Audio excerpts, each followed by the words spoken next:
Good evening. We are back to the study of the Spirit's book. We are on the last item of chapter 1 of book 4, which is Distaste for Life, Suicide. We've been doing it for a couple of weeks. We should finish it today. We stopped last week on question 951, so we're going to start today on question 952. Okay, Philip, you do the honors. Certainly. Are people who fall victim to excessive indulgence in passions that they know will hasten their death, but to which they are uncontrollably addicted to, committing suicide. This is a moral suicide. Do you not see that in this case, such persons are even guiltier? They are guilty of lacking resolve, of the sin of depravity, and of neglecting God. Would this person be more or less guilty than the person who commits suicide out of despair? Such individuals are guiltier because they had time to reflect on the suicidal nature of the course they are pursuing. When a person commits suicide impulsively, sometimes a degree of confusion or disorientation is quite similar to madness.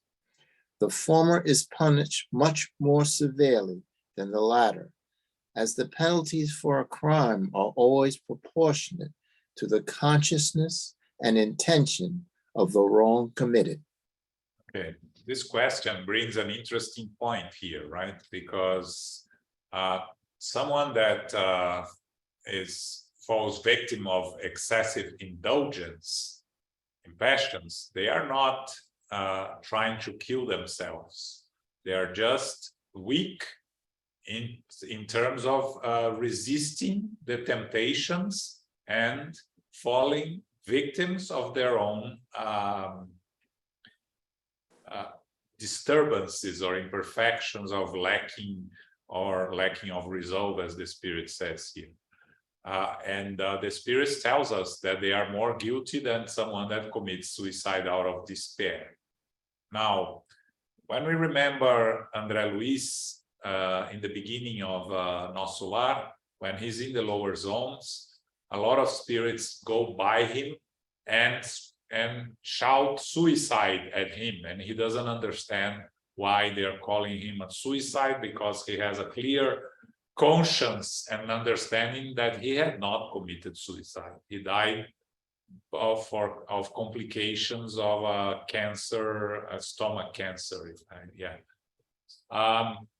But they were calling him suicide because what drove him to have cancer were his abuses. He had syphilis, if I'm not mistaken. Abusing sexual abuses, and also he used to drink a little bit excessively, right?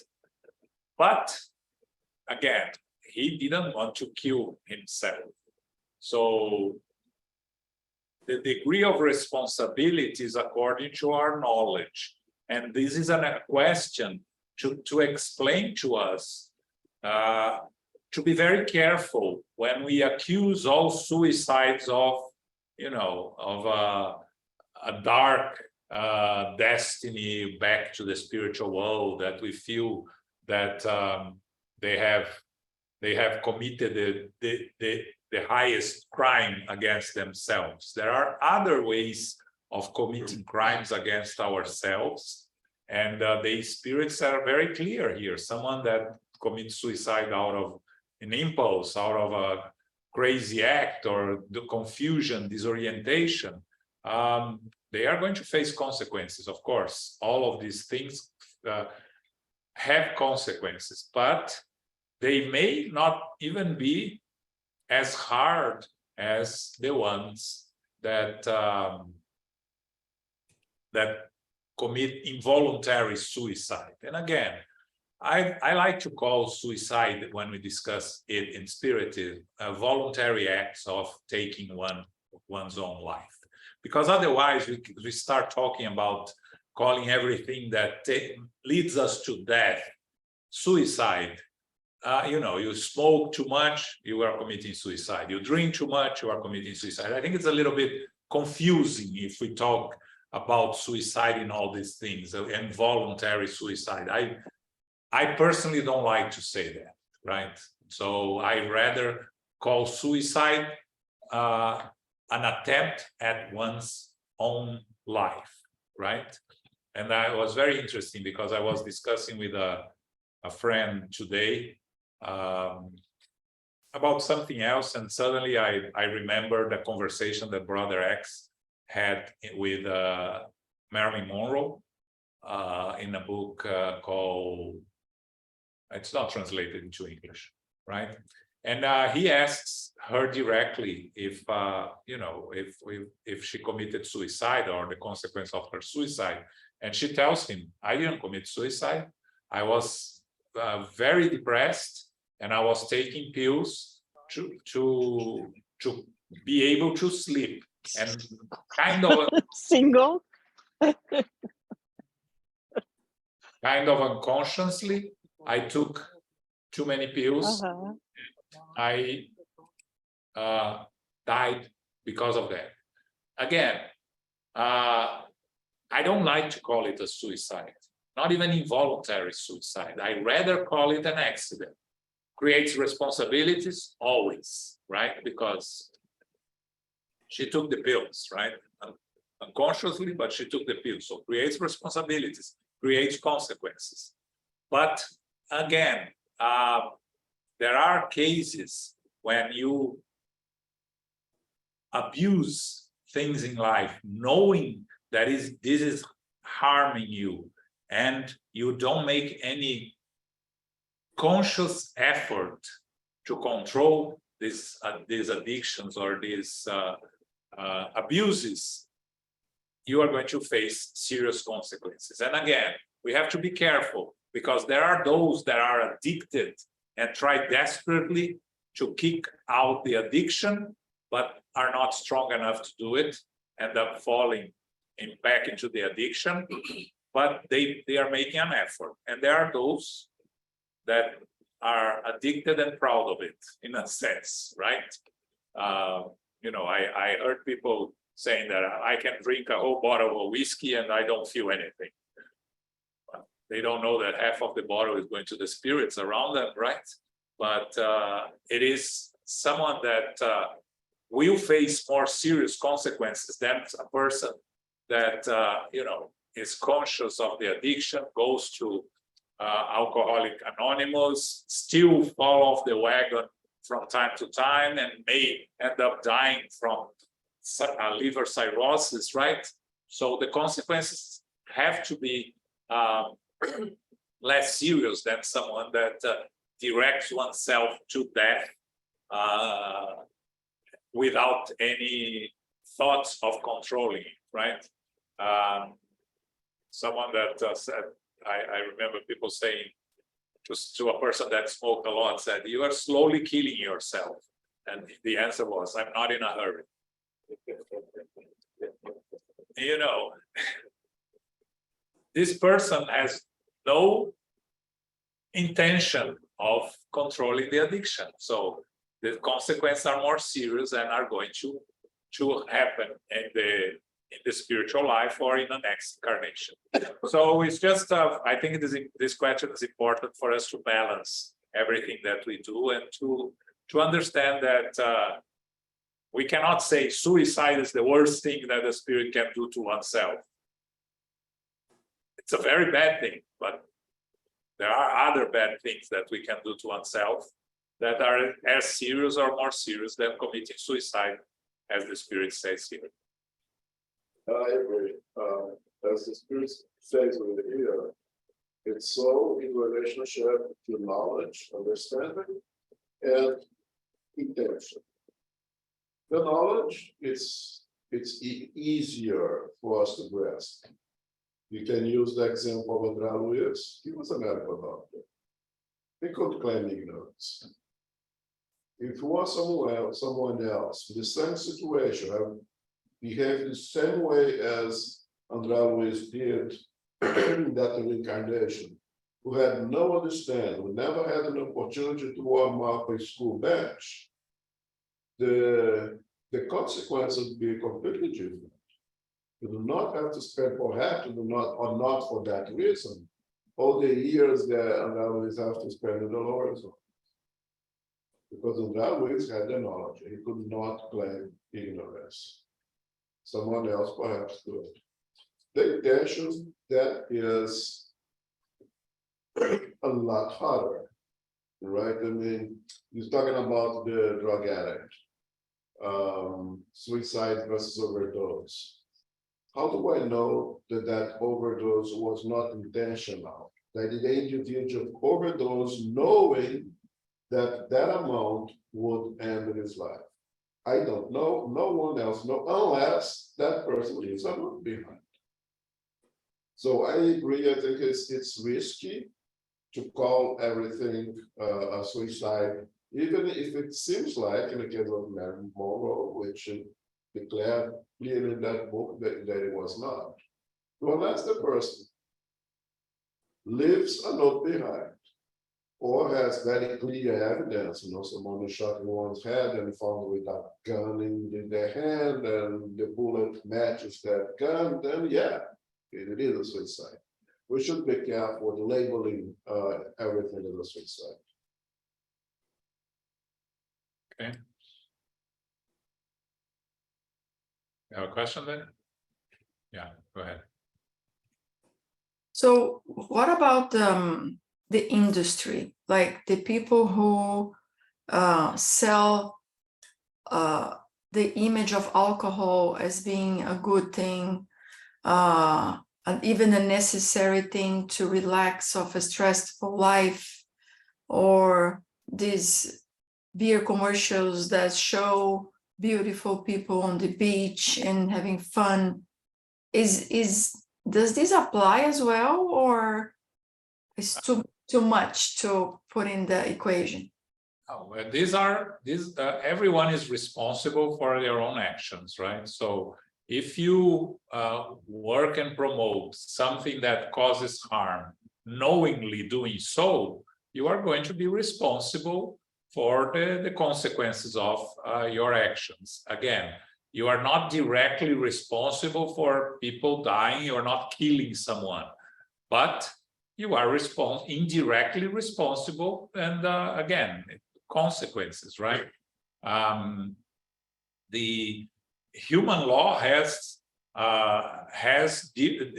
differentiates between someone that kills, knowingly kills, and someone that kills by accident, right? If you kill someone by accident, you still may be guilty and you still may go to prison, right? Involuntary manslaughter is called, right? And I read a case of someone that killed, that had an accident driving at 200 miles per hour, drunk, hit another car and killed the driver of the other car.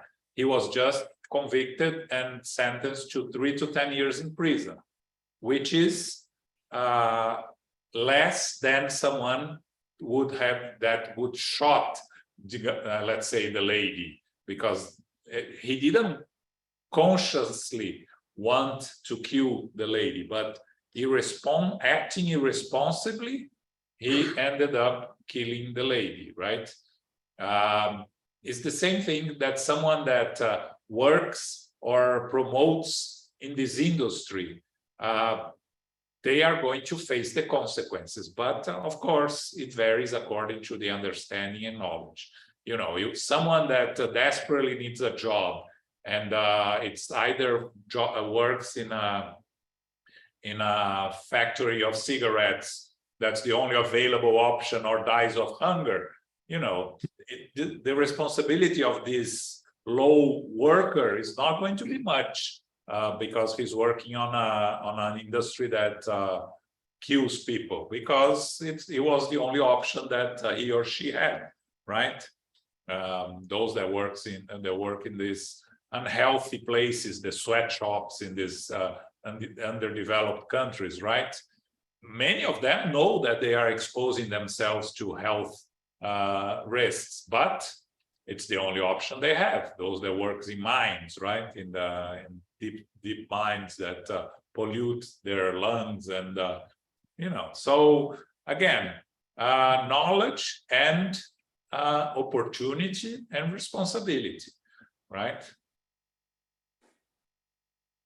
Yeah, so for example, the Sackler family is playing a big deal now. So it would be more or less the same example. Like they knew knew. the drug is helpful at some point, but they knew they were pushing for the profits, right?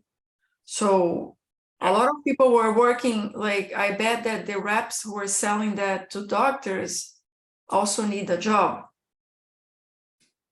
right? Yeah, the reps, so it's more complicated. The very owner complicated. are much more responsible than the reps, but the reps have some responsibility if they are pushing down the medicine to doctors, knowing that it was going to be used for patients that are going to become addicted. But again, it's not black and white, right? It's always a lot of gray areas there, difficult to analyze. But again, it's responsibility. So the more you know, the more responsible you are. And necessity also, right? It is also important when you talk about very low income individuals that are forced to work in places that they, it's not the ideal places, but that's the only option for them. Okay.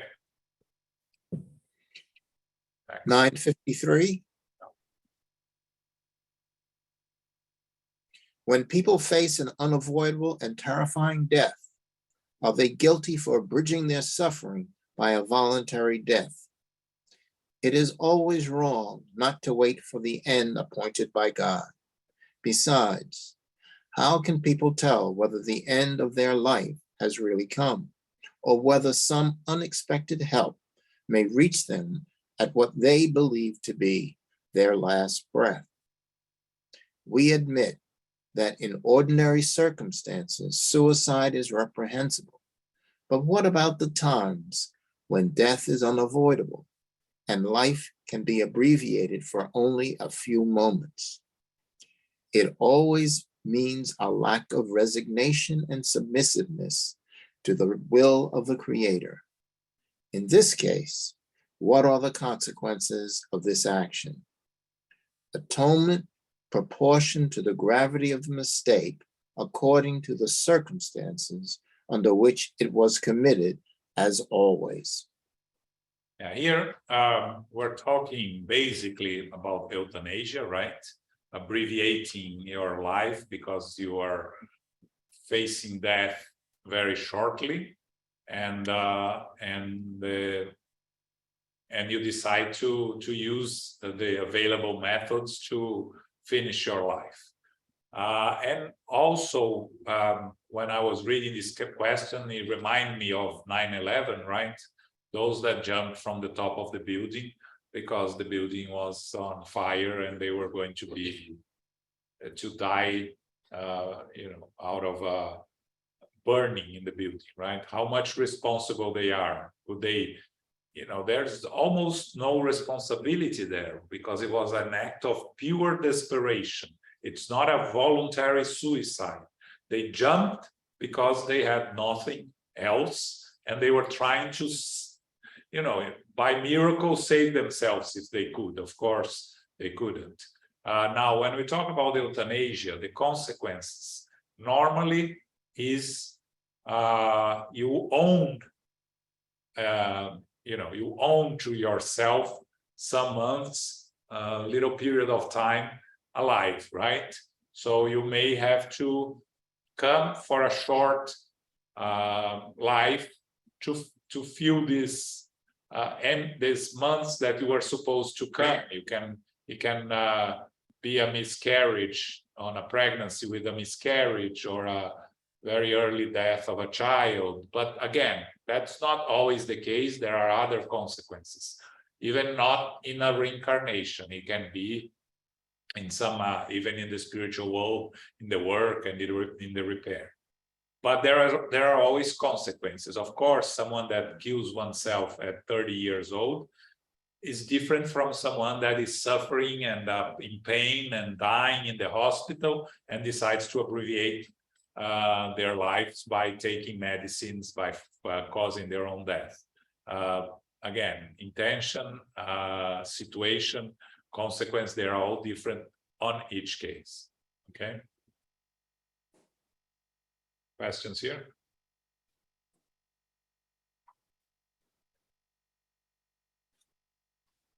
$9.54.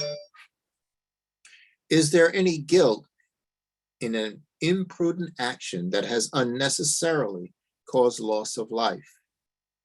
There is no guilt where there is no positive intention or consciousness of doing harm. Okay, here we can think about extreme sports, right? All those that practice extreme sports are at risk, higher risk of death than other people. Is this a suicide? There is no guilt where there is no positive intention or consciousness of doing harm. Again, he reminded me again of the case of this person that killed this lady, right? He's guilty because there it was not an accident. If you are driving at normal speed and you hit someone because of traffic conditions and you kill a person, you are not going to be considered guilty in any court of law. But in this case, he was guilty because he was drunk and driving way above the speed allowed, right? So again, there is no guilt where there is no positive intention or consciousness of doing harm, meaning, accidents, but pure accidents, not accidents caused by your carelessness, right? Which is different. Okay. Okay. 9:55. Yes. In some countries, women voluntarily burn themselves with the body of their husbands. Are they guilty of suicide and punished for the crime? They obey the dictates of prejudice and are often the victims of force rather than their own free will. They believe that they are carrying out a duty, and such an act does not constitute suicide. Their excuse is in the moral bankruptcy and ignorance of the majority of them. All such barbaric and stupid customs will disappear with the development of civilization. And believe it or not, it hasn't disappeared yet. I went to do a little research on this. I wanted to know if it still exists. And despite being outlawed in India at the time of the British Empire, by the end of the 19th century, it's still practiced in very small communities that are away from main cities. It's called sati, if I'm not mistaken. It's still practiced in some regions of India and Nepal. At the time of Kardec, of course, it was widespread there in India and some other places. Nowadays, almost as they said, the spirit says here, all such barbaric and stupid customs will disappear with the development of civilization. So we developed and still exists in underdeveloped civilizations, but still exists, believe it or not, which is the husband dies, the women are forced to commit suicide to be buried along the husband. And that's the religious tradition of this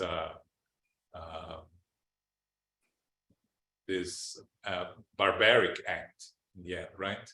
But what the spirits are telling us, this is not considered suicide because it follows.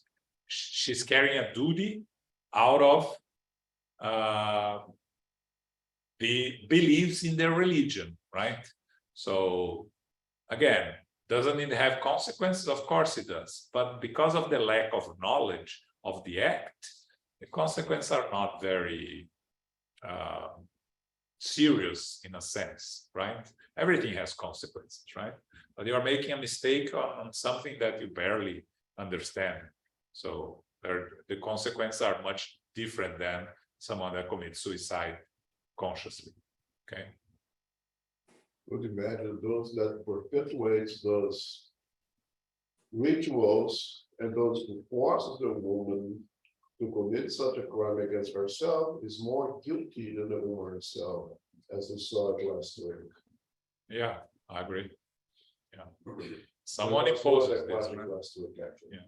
Someone imposes that on the customs, right? See if they are fulfill the traditions, right? Okay. 956. Do those who are unable to bear the loss of loved ones and kill themselves in hope of rejoining them in the afterlife attain their goal? In such cases, the result of suicide is the opposite of what they desire. Instead of a reunion with their loved one, those who make this sad mistake find themselves separated for a very long time from the precise being they hope to rejoin. God cannot grant a favor and reward an act that is proof of moral cowardice. It is also an insult as it shows distrust in God's plans. They pay for their foolishness with sorrows that are greater than those they fancied they were about to shorten, and for which they are not compensated by the satisfaction they hope to obtain. Yeah, so someone kills oneself because they are hoping to be reunited to a loved one and that just return to the spiritual world.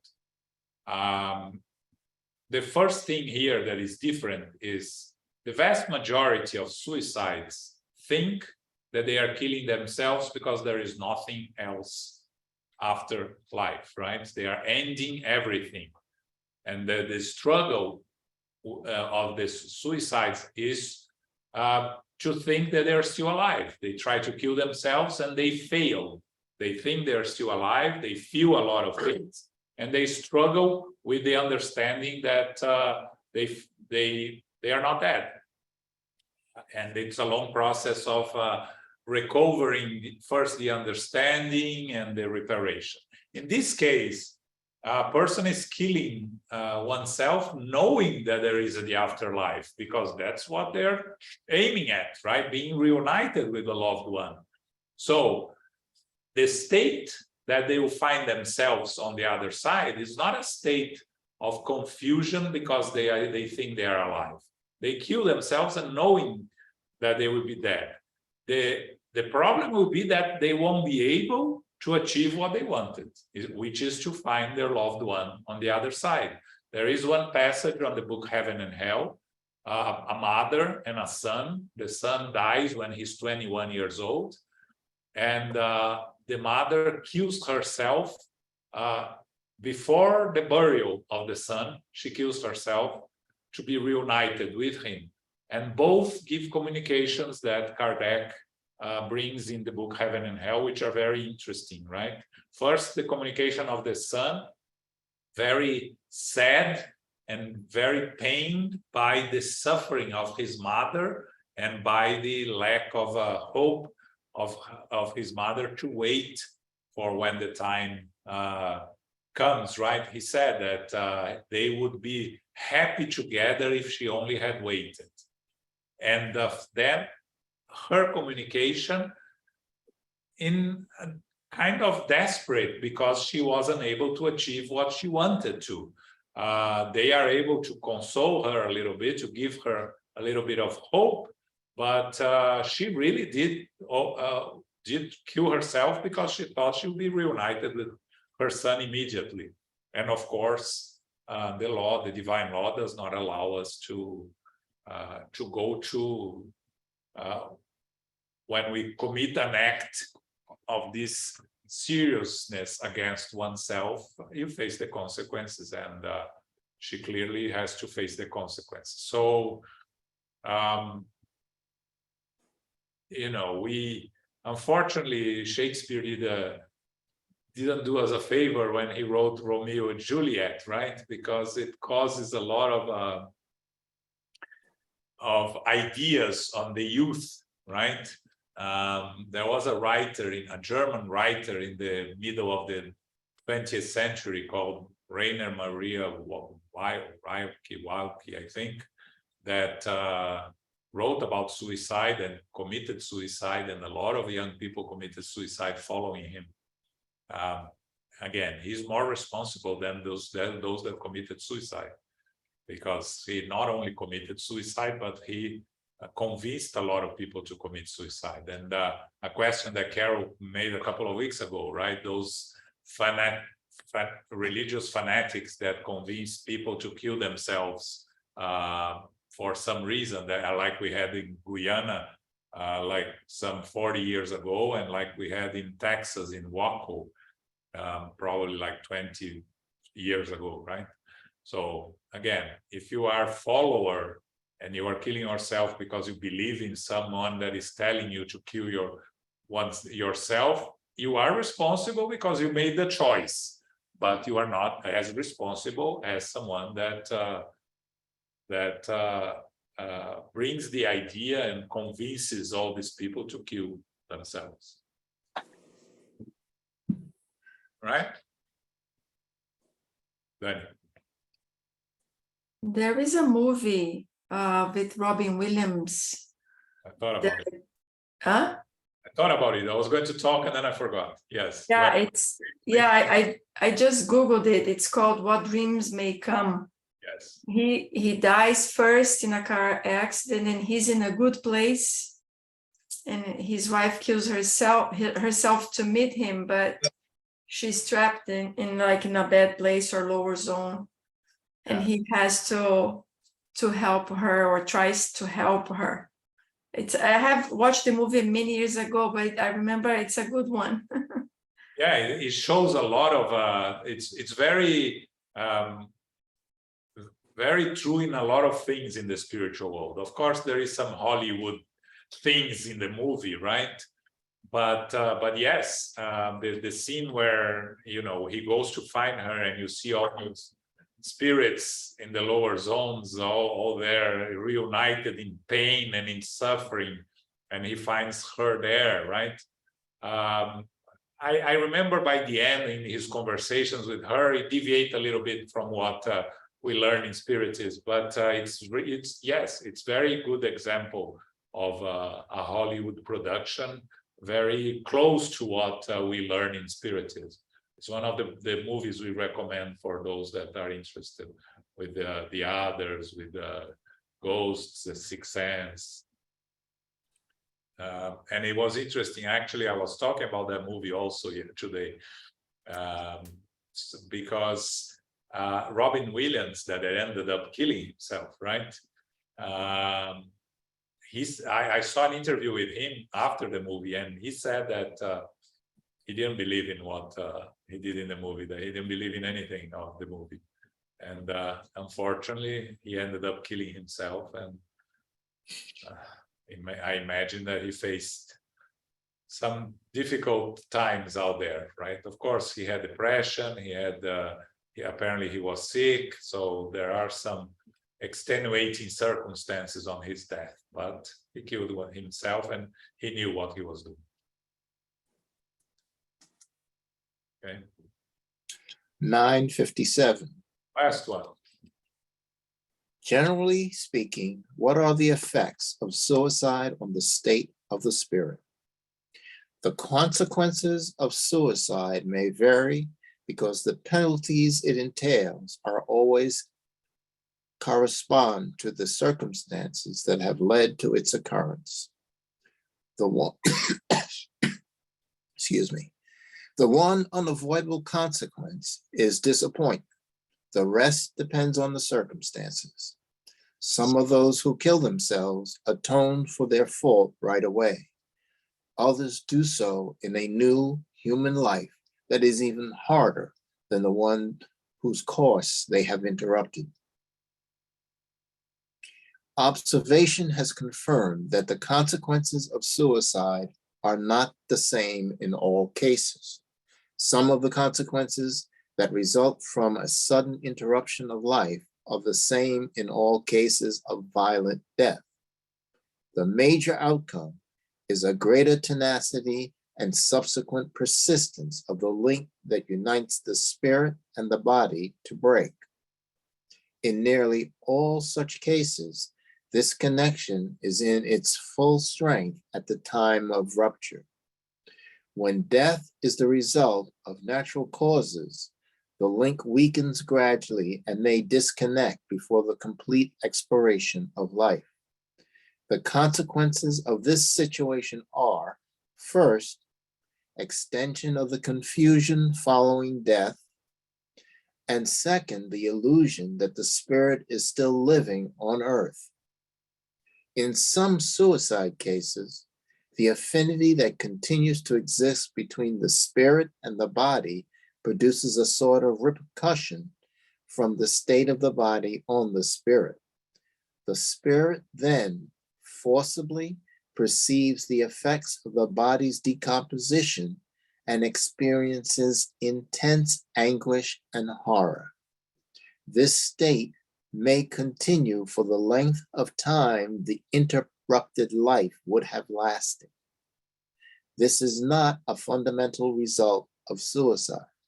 However, people who voluntarily shorten their lives never escape the consequences of their lack of courage. In one way or another, eventually, they must make amends for their faults. In this manner, some spirits who were very unhappy on earth reveal that they committed suicide in previous lives as well, and voluntarily submit to new trials to try to bear them with resignation.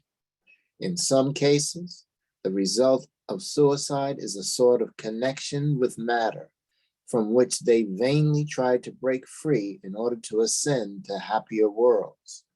Something blocks them from accessing these realms. In other cases, they regret the futile deed and from which they have gained nothing but disappointment.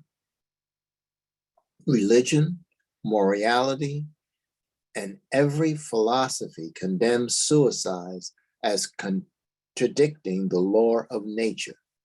They all stress the principle that we have no right to shorten our lives voluntarily. Nonetheless, why do we not have that right? Why are we not free to put an end to our suffering?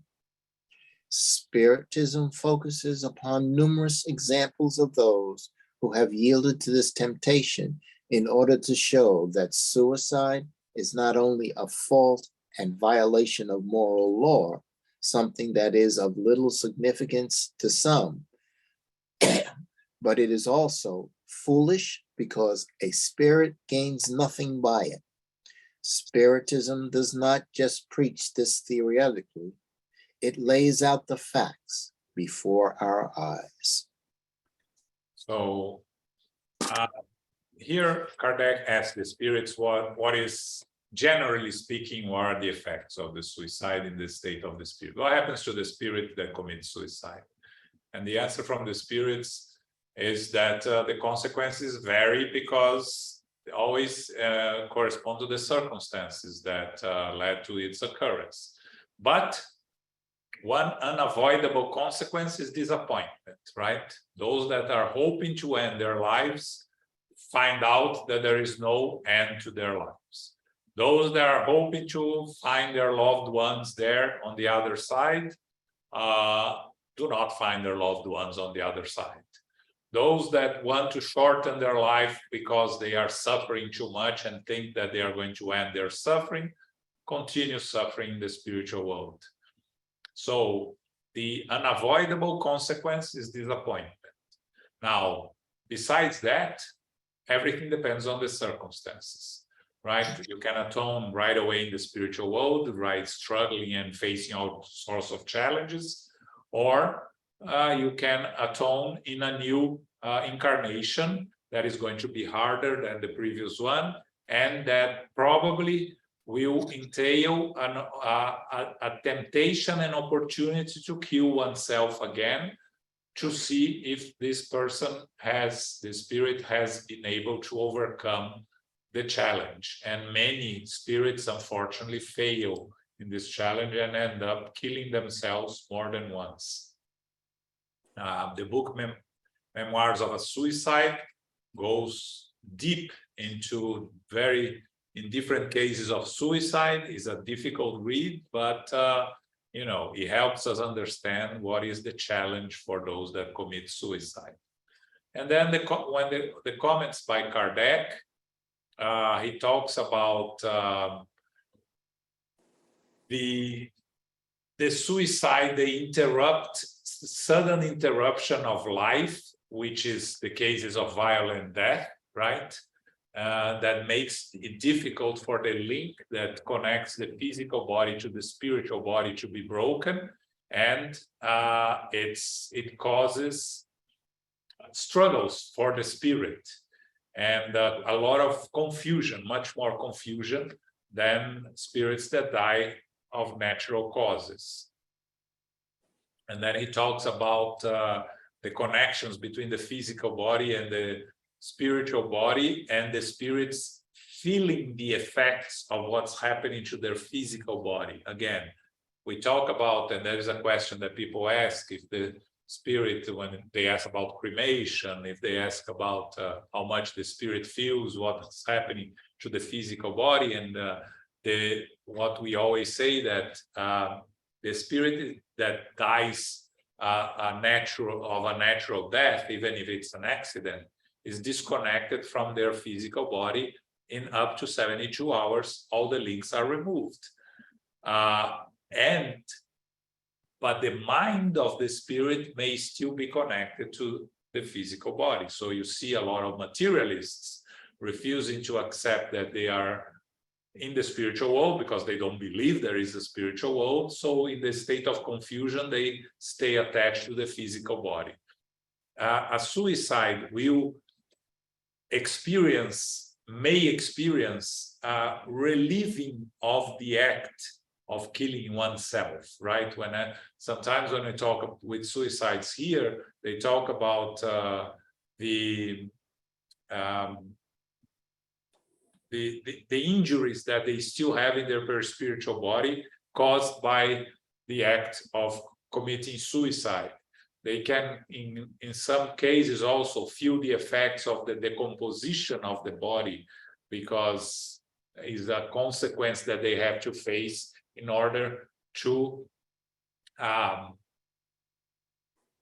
face the consequence. Because in the end, what's important for these spirits that commit suicide is to struggle enough to make them convince themselves that that's not the right path, right? The suffering has to be to a point that in the subconscious of the spirit, in the new incarnation, it will bring the instinctive rejection of the act. Doesn't always work, but that's the idea of the suffering in the spiritual world, is to bring in the spirit conscious the rejection of the act, the understanding of the uselessness of the act and the consequences that what happens. So, you know, each case is a case, each spirit will face a different consequence. And again, the spirits that commit suicide out of crazy mental imbalances or mental what do you call what the word that they are using nowadays, anyways, they, each case is a case, and they will face the consequence according to their intention, their understanding, and their awareness.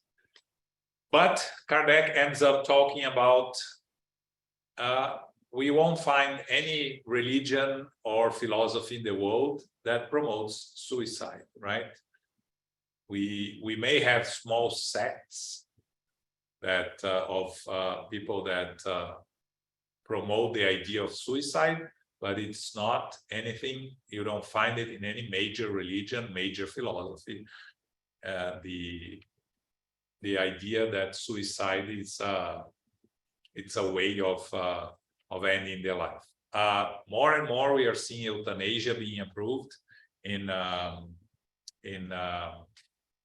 some developed countries, right? There are some countries in Europe where euthanasia is legal, and again, the same way that euthanasia is legal, abortion is legal in many countries, and doesn't mean that what we learn from Spiritism approves of those actions, like death penalty also, right? So the idea of suicide, it's not widespread anywhere in the world.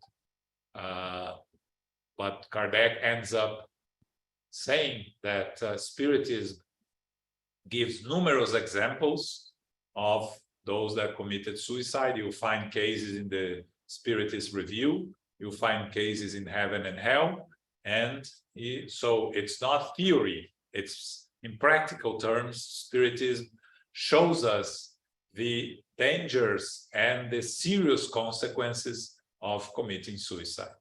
Okay, and we are done with the subject. I'm not going to start, because now we start the next chapter, which is chapter 2, which is future joys and sorrows. We're talking about earthly joys and sorrows, right? What happens in the present life. Now we are going to go into the last chapter of the Spirit's book, which is book 4, chapter 2, future joys and sorrows. We're going to talk about nothingness, future life, intuition of future joys and sorrows, intervention of God in rewards and atonements, nature of future joys and sorrows, temporary atonements, atonement and repentance, duration of future atonements, a lot of atonements here, resurrection of the body, heaven, hell, and purgatory. So a lot to discuss, but we're not going to start today. So if you have any final questions on the subject of suicide or anything related to it, please go ahead. Okay.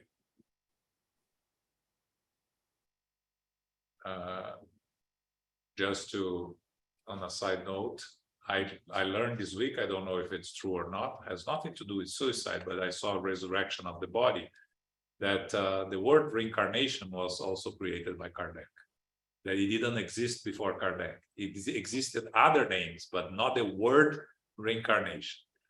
I cannot prove. I heard the proof that he said is the first time you find the word reincarnation in the dictionary is in the Oxford of 1859, 2 years after Kardec brought the word for the first time. It comes from Latin, right? Which is going back to the flesh, right? Rebirth. But again, I know medium was a word that was brought up by Kardec, but I never heard before that reincarnation was also a word brought by Kardec. But if someone finds any more information on that, please bring to us, because I thought it was very interesting. Not impossible, but I looked a little bit on to try to find the information. I couldn't. Not that it was brought by Kardec or when the origin of the word came from. Anyways, so for this weekend, the lecture that we have on Saturday, unfortunately, Ligia Trevisani, that was going to give us the lecture, couldn't. So Luis Lima is going to present for us Saturday. It's not the one that is on our email, and is going to talk about the modern society. Very interesting subject. Luis Lima is always a a very good presenter. The book club will discuss chapter 7 next week. We started book club again yesterday. The book is Prelude to Divine Kingdom. It's every Wednesday at 7 p.m. if you're interested. And this Sunday, we are going to study the Median's book. You remember where we are? Methodology. Methodology. Okay, for those that are interested in mediumship, it's always worth going back to it and study with us. Okay. Zoraida, you do our final prayer, please. Yes, of course. And as we come to the end of our studies today, we give thanks to our Father, our spiritual benefactors, and our teachers that continue to give us the meaning and understanding of all that we've learned. We are grateful for this continuation of distaste for life and suicide.